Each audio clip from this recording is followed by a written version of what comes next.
श्री स्वामी समर्थ. श्री स्वामी समर्थ माझ्या चॅनलमध्ये तुमचे स्वागत आहे.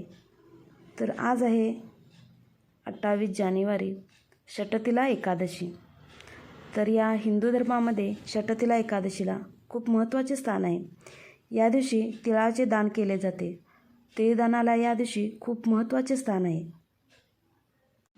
तर एकादशी दिवशी केलेले उपाय खूप फायदेशीर असतात.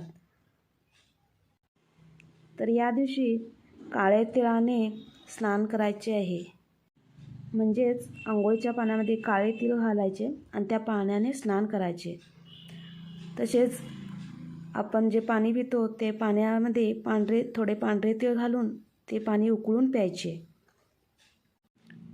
या दिवशी विष्णू सहस्त्रनामाचे पठण करायचे. तसेच व्यंकटेश स्तोत्र म्हणायचे. तुळशीसमोर तुपाचा दिवा लावायचा व विष्णू गायत्री मंत्र, लक्ष्मी गायत्री मंत्र 16 वेळा म्हणायचे.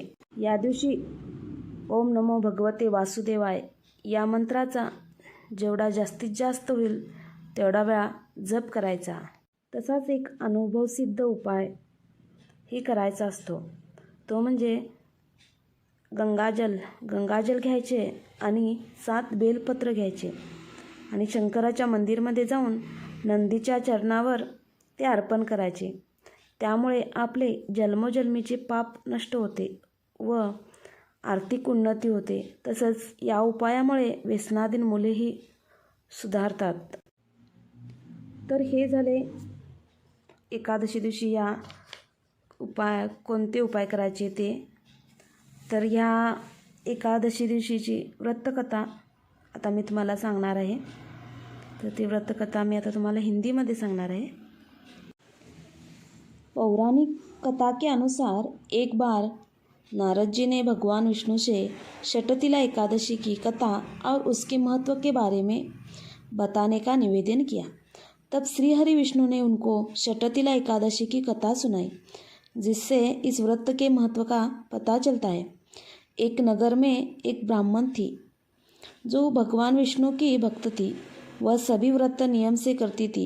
एक बार उसने लगातार 1 माह तक व्रत किया, जिससे वह कमज़ोर हो गई.